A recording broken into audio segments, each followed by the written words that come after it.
Nada. Sonny's arraignment must still be going on. The media's all over this. If there was an outcome, it would be online. Well, this should have been on and gone. I mean, he already got bail. He should just stand up and make a plea. Hey, yeah, Commissioner, come in. Normally this is a job for a process server, but I thought I'd give it a personal touch. Government subpoena. They want you to testify at Sonny's arraignment. Why would the feds want my testimony at an arraignment? It's now a bail hearing. New prosecutor, new day. Anyone we know? Just off the phone from D.C., Claire Walsh. She thinks she'll add credibility to their Sonny is a flight risk argument. Of course, out on bail, Sonny can skip the country whenever he wants. Well, he certainly has the resources. You know, he's got a ton of undisclosed offshore holdings. Not only can he survive on the land, but he can do it in a manner to which he's accustomed. So is this about the access you had to Sonny's business when you were undercover? Yeah, exactly. Okay, that's fine, except for one problem. He's recovering still. That's why there's a release form requiring a doctor's signature. If the answer's no, I'll come here and take your testimony, but needless to say, they'd like you in person. Sure, they want that knockout punch right up front, right? Immediate maximum impact. Well, I've done my duty. Good luck. Code Blue, ICU 1. Code Blue. What are you gonna do? I'm exactly surprised. I knew I was going to have to one day testify against Sonny Court. I just didn't think it was going to be so soon. Okay, if you're stressing out about this or you're just not ready, say so. You don't want to compromise your recovery. Well, you heard Mac. If I don't go to them, they'll just come to me. I understand you've been subpoenaed. I am the lucky winner. I can't sign off on your release until we do another round of tests. Reason prevails. I'm not the only one who thinks you shouldn't put yourself at risk. What good things wrong with? Okay, well, in case they spring you, I'll go get you some clothes. Suit and tie, I guess.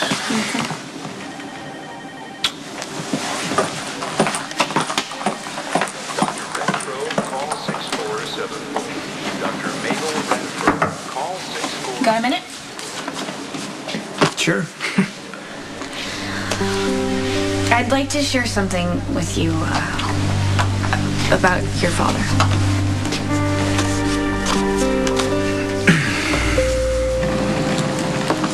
Hey. Hey. If you're here to see Dante, can you just do me a favor another time? Something wrong? Well, I don't think Dante would agree, but I think so. There's been a steady parade of pro-Sonny visitors, all trying to convince Dante to either not testify against Sonny or to actively help his defense. And I know that you're going to fall completely on the other side and ask him to crucify Sonny, and it's just all stress that he doesn't need right now.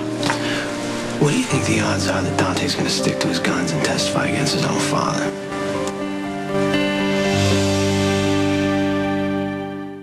You're mistaking me for my father. I am not going to be placing the odds either way. Dante will either testify against Sonny or he won't. It's not my decision, and I'm not going to make bets either way. Yeah, but I can't imagine this is easy for you. I remember how fond you used to be of Sonny. Well, I was wrong. I hate Sonny Corinthos, and I hope they put him away forever. But that's my baggage, not Dante's. Like it or not, Sonny is his father. He has to react accordingly. Dante's lucky to have you by his side. I hope you know that. I do know that, and I tell him that all the time. I mean, you know, Sonny could still slide. He's very good at it, and nothing sticks to him. I mean, they could have a video of him killing Claudia, and he would still slip through the cracks.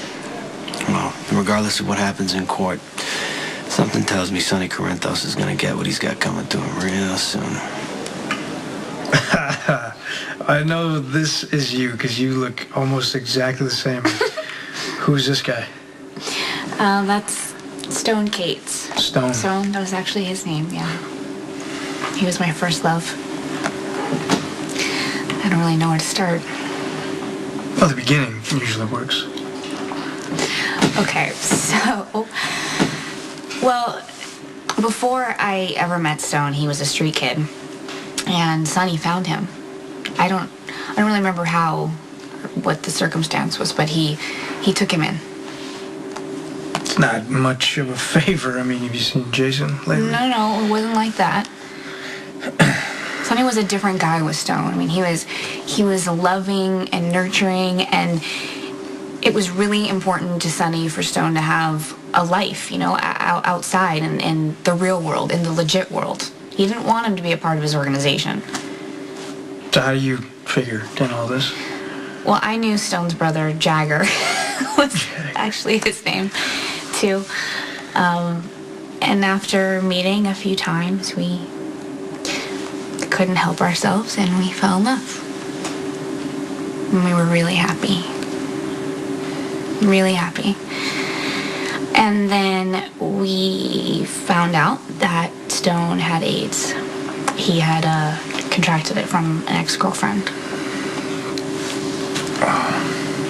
That's rough. Yeah. But it would have been a lot worse without Sonny. I mean, Sonny stepped in like you can't even imagine.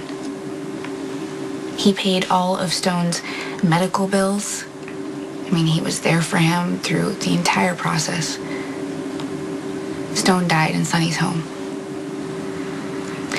And then by that time, I had already found out that I was HIV positive, and then he was there for me. As my constant, giving me all the love and support that I needed. I mean, I'm telling you, there was a time in my life when really there was no one else that understood the way I felt, what I had lost, and how much I missed Stone.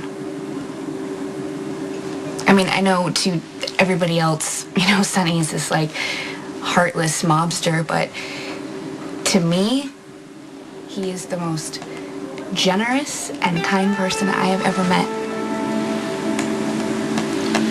There's Stone Kate's AIDS wing in the hospital, right?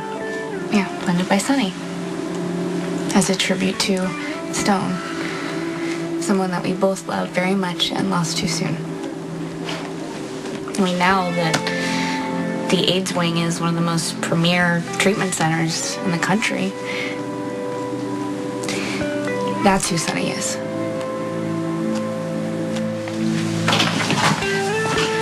Excuse me, I need to talk to Dr. Scorpio. Now.